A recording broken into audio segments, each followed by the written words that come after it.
What's going on, guys? Dave here from Nuggets Automotive Repair in Syracuse. Anyways, got a 65 Mustang here. Thought it was a great idea putting an IFS Mustang 2 suspension, which is based on the Heights kit, into this car with the 289 motor. Well, all said and done, after the whole nightmare of removing the towers and getting this in, well, of course you had to get a rear sump oil pan, as you can see here.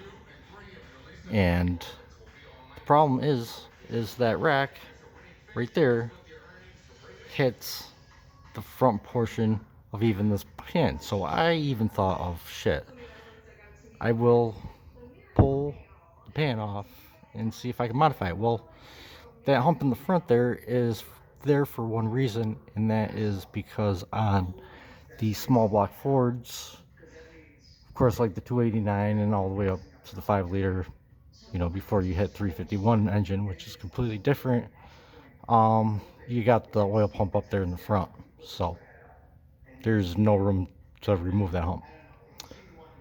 So did some on the end. You could buy from Full Tilt Street Rods in, forgot where in Colorado, but you can get these special made arms that are made to fit into the Heights kit.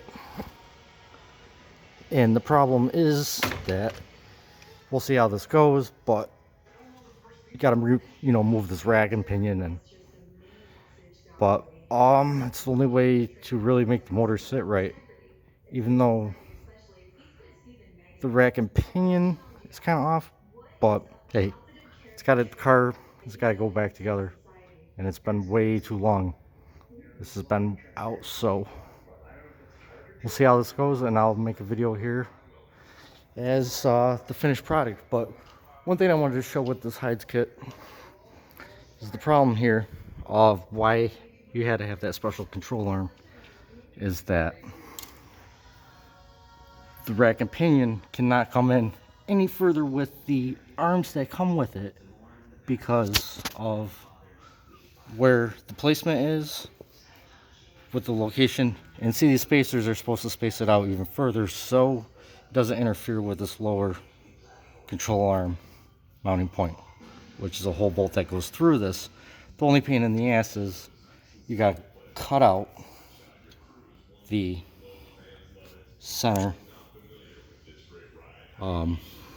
sleeve there. So got that side done, and next step is get this in, see where I can fit this rack, and hopefully it can come in just enough on these mounts right there. But if worst comes to worst, I'll have to just mount it close and deal with the elbowed tie rod ends, since but it's a shitty way, man. I didn't realize with this Mustang 2 kit, it's designed for your big engines that you want to do.